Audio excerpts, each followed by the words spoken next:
day. Today, the topic is stop abandoning yourself in those micro moments you don't even notice. Most people focus on when they lose themselves in that moment.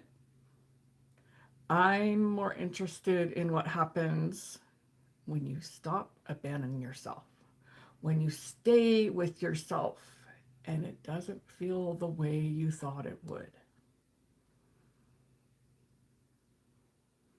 This is the key. We expect it to feel a certain way and it doesn't. What happens? What's the thing that you do next?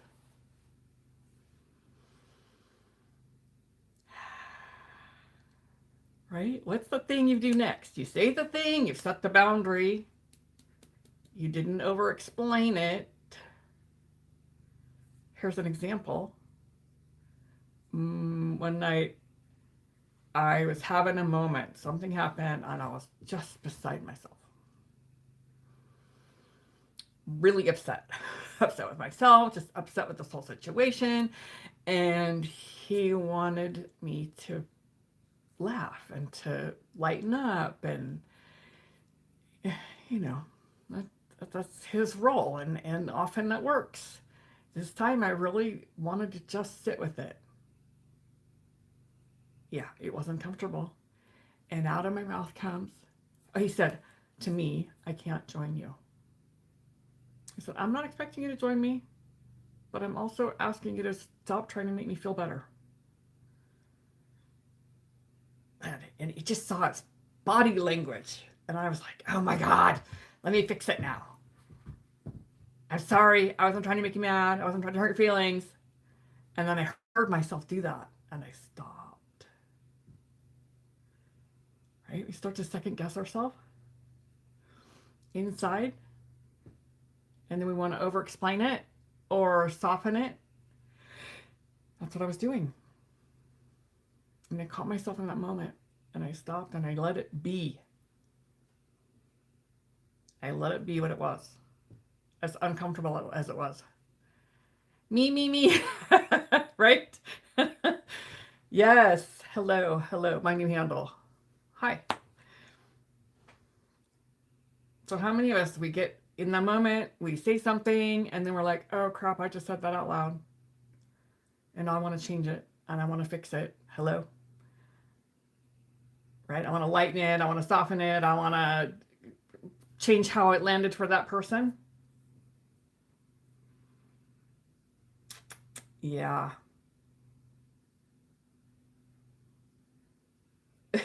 What's it about? This is about empaths, highly sensitive people, when we abandon ourselves in those micro moments. We've said something, we've dropped the line, and we saw the reaction or their discomfort. We're uncomfortable because we're not used to doing that. And then we want to change how it is. And so it's about staying with yourself in those moments instead of second guessing and doubting.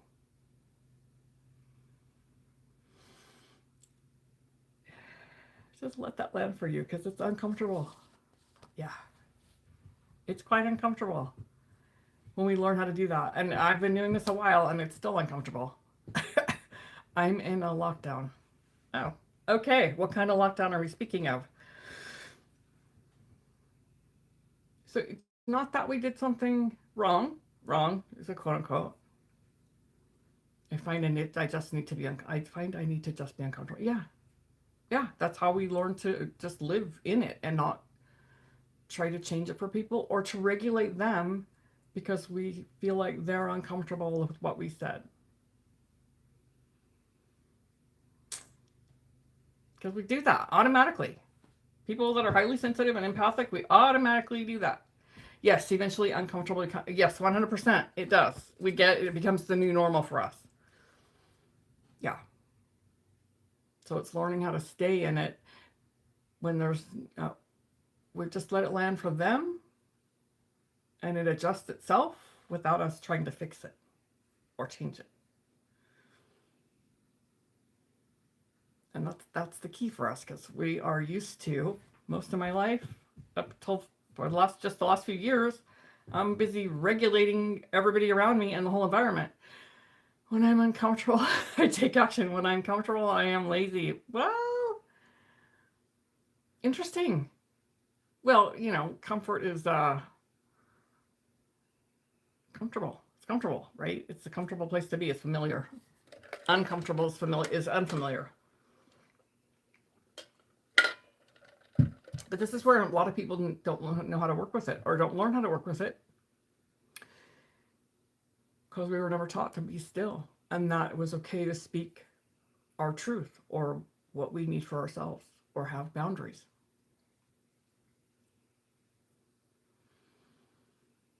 Right? How many times have we set a boundary and then we get wishy-washy? Or we think because our boundary is, oh, it's not that big of a deal, and then we want to change it.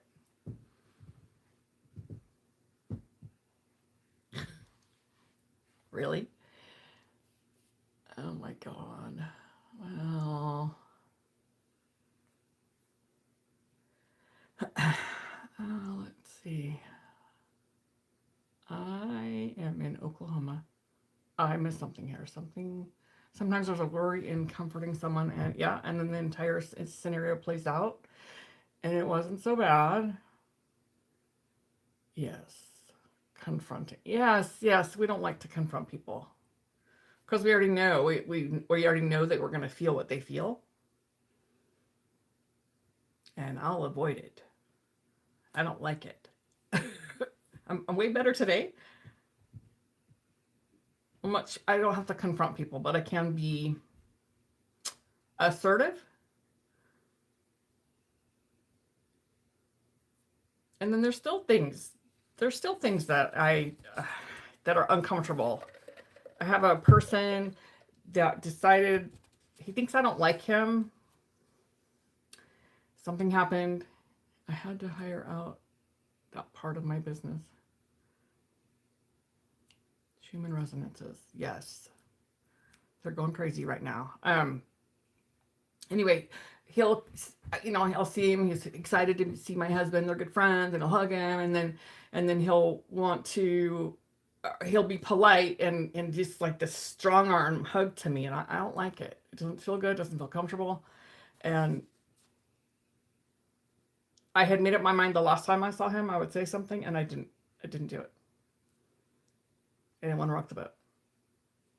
Real time. I made up my mind. Hey, Mel. I made up my mind last night at the sing meeting that if I saw him, I was just going to like do a fist bump or something. He wasn't even there. I didn't have to say anything. So for that, I was relieved. But I am now prepared. How can you playfully turn it on him so he knows, but you're a cool cat about it?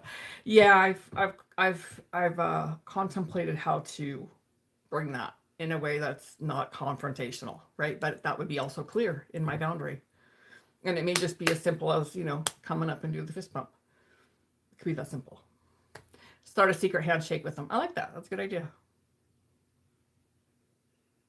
I'll give that some thought for sure. Thanks for the suggestion. So when we're learning how to stay with ourselves in these moments that we've dropped that boundary or said that thing, or I asked my husband to not try to make me feel different than I was feeling in the moment, it's about letting it be there and not trying to change it. Not for us and not for them. Let it be uncomfortable. Because eventually it's not going to be. We are learning how to not abandon ourselves in those moments. They're micro moments. They're not the big things. They're the micro things. They're the small things. The small things that we question ourselves and doubt ourselves and start to go, oh my God, I shouldn't have said that out loud. Why did I say that? I need to change that. I need to fix that. I need to repair that. And we didn't even do anything wrong. We simply stated a truth for ourselves or set a boundary for ourselves. Right?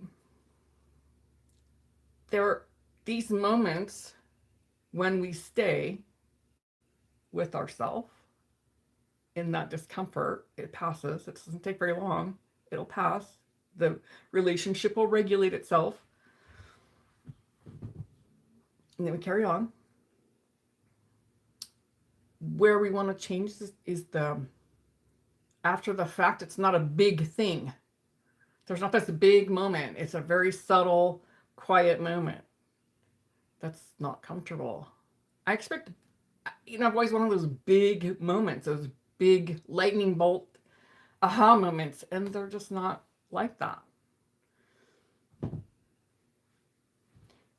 Being present is hard with my addiction to distraction. Well, it's taking a look at it's your nervous system, right? It wants to be distracted because that's how you kept yourself safe. I always thought that if I feel my feelings, I might have to do something about it. And I didn't want to do something about it. I'm scared to feel my feelings. What do I really feel? Because I was feeling everybody else. I didn't know what I really felt. So when I'm feeling everybody else, I don't know who I am. And I don't know what my boundaries are. I don't know what's important to me, really. I think I know. I have a lot of opinions. Right after my distraction. Okay. I hope you're getting something out of it then. Some things can be helpful. What are you distracting yourself from? It's very, what's the word? Challenging. It can be challenging to sit with ourselves and to feel what we feel. We are conditioned. Enjoying a day doing nothing. I love those days. But we're conditioned to be distracted. We're conditioned to produce. We're conditioned to push ourselves. So it's not unusual that we would be distracting ourselves. Me too. I moved to Oklahoma 4.5 years ago, and it took about 4 years of recovery from stretching myself in all kinds of ways and doing way too many things when I lived in California. So it took me being quiet here and actually holding on to the armchairs so I could just sit still and not distract myself with, oh, laundry needs to be done. Oh, there's dishes in the sink. Oh, there's something other, because I'm uncomfortable in my own skin for a minute. Yeah, I committed to spending 15 minutes a day doing nothing and failed miserably. Maybe you start with a smaller amount of time. Totally get it. Start with a smaller amount of time. Go with 1 minute. Or maybe 5 minutes. Right? 15 minutes is going to set yourself up to fail. Every time. So chunk it down. Start smaller. Do you want to be different? Do you want something to change?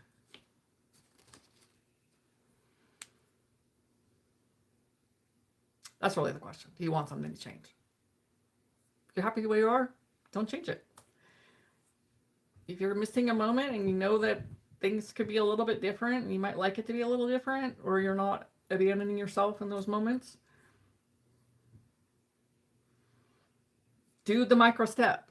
They're just micro steps, right? They don't have to be big steps. I used to talk about the incremental. They're incremental. Well, sometimes they're just micro. They're those super subtle, tiny moments that have the long-lasting ripple effect in your life. Make permanent changes.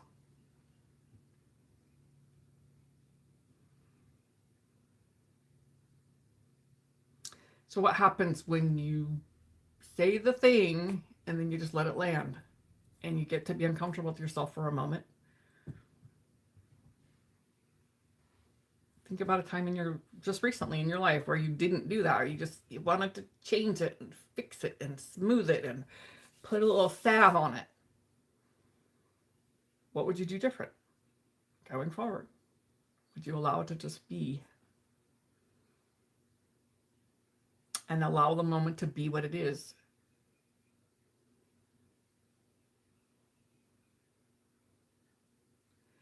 important to say the thing and then shut up. It is, but we're not all very good at that. Because we get uncomfortable. I get uncomfortable. And now even when I'm uncomfortable, I just let it be uncomfortable. It doesn't have to be changed. Part of it's my own worthiness to know that it's okay to say the thing, even if it makes someone else uncomfortable. But our habits, it's an important part of a negotiation. Yes, it is. But our habits for a lifetime, what we've been taught in our culture, being too sensitive, too deep, to whatever you fill in the blank with, we've learned to dismiss ourselves and abandon ourselves in those moments.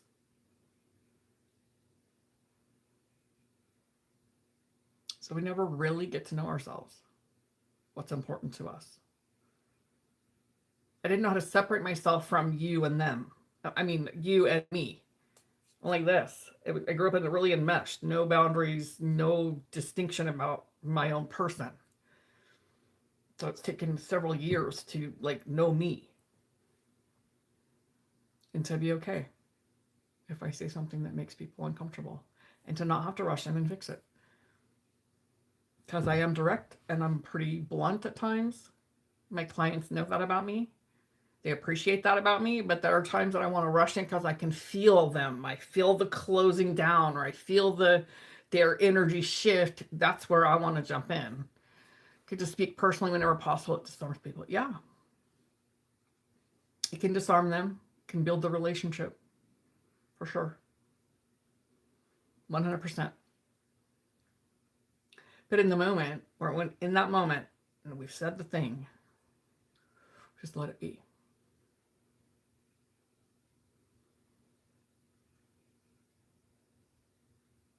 When I maintain my center, I've stated my part, please don't try to change how I feel right now.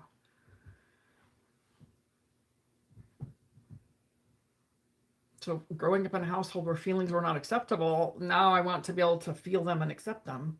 And I don't want someone trying to distract me from them. And so when I said my piece, I saw his shift. I saw the energy. I saw him kind of go like this. And I'm like, oh, crap. Let me fix it. Let me make it easier, softer. I stopped myself in the moment. When we come back to our own center and we become that tuning fork in the environment that regulates itself, we aren't trying to regulate it. Commercial, I've had a lot of judgments. You're a cool cat. Thanks. Thank you. Subscribe and get the notifications. I'm not usually on at this time of day. I'm usually earlier, so subscribe, get notified, and I'll see you again.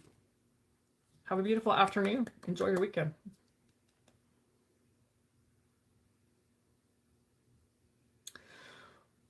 When we're around other people who are still learning how to regulate themselves, it's important for us to not keep stepping in and helping them regulate. When we do that, we abandon ourselves to help them.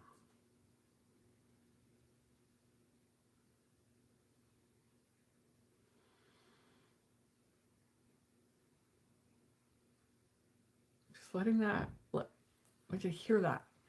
Every time we attempt to regulate, or every time we do regulate, we energetically step into their space because their feelings are hurt, the mood changed, the energy changed.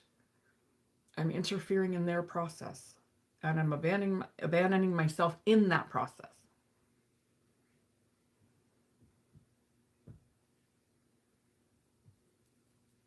That makes sense? So this is where I get to assist, show you how to regulate yourself and stop regulating them and stop abandoning yourself in that process. Staying with you, learning how to stay with you.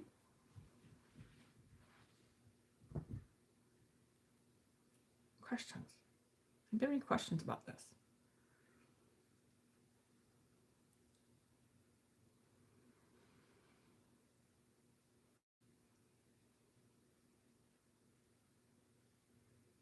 I'm just listening. I'm listening to what spirits, where I'm going right next here.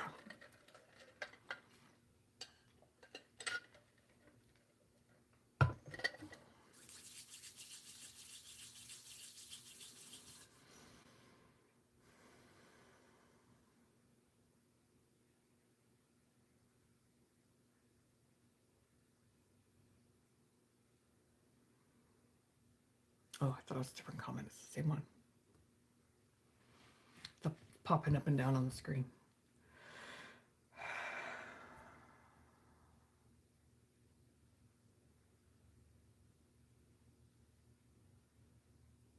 Thinking of that saying, it's like the straw that broke the camel's back. It's not the big things that happen in our life. It's those little things that poke at us. Those little places where maybe somebody said something and it didn't land for us and we just stuffed it. It's another way that we abandon ourselves. So there's some discernment in there to learn when to speak our truth and simply say something like that. It just didn't land very well. That didn't feel good. But when we're learning to do that, it's super, super uncomfortable. Because we've never spoken for ourselves. Because we've always been busy trying to fix or help or regulate other people.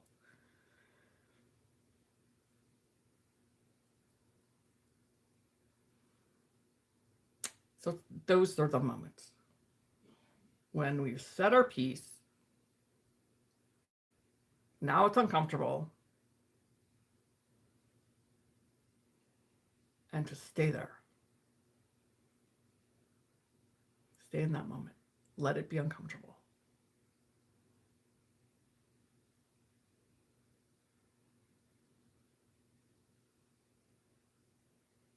We abandon ourselves when we begin to doubt, question, try to then step in and add to what we just said to soften it.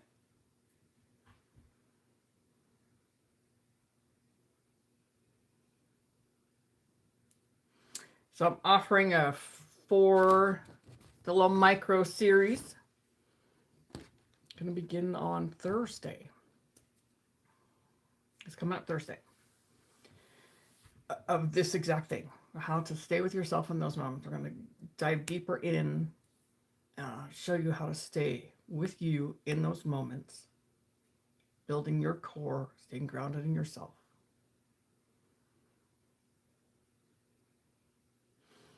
Also, I've been super inspired and I'm excited. I'm going to do a live.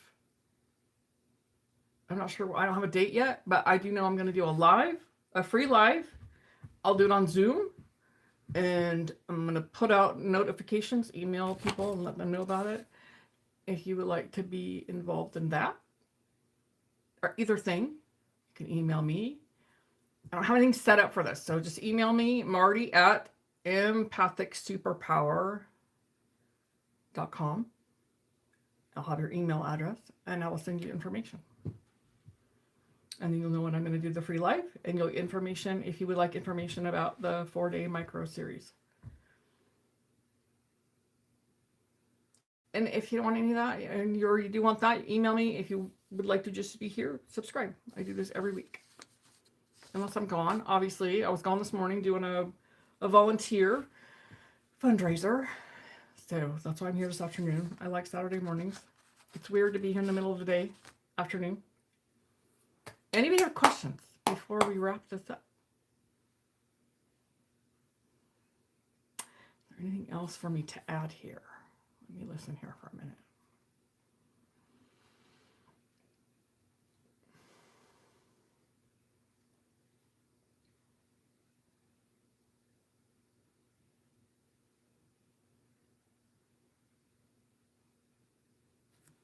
Complete. Thanks, Mel. I'm glad you made it today.